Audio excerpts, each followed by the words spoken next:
Assalamu alaikum. Welcome to our channel. Today in this video I will show how to start and stop Oracle ORDS by command line. We know for Oracle Apex ORDS is mandatory. At that time we can run it by command line.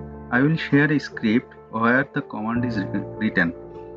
So if you want to find this script, you can download from my description box.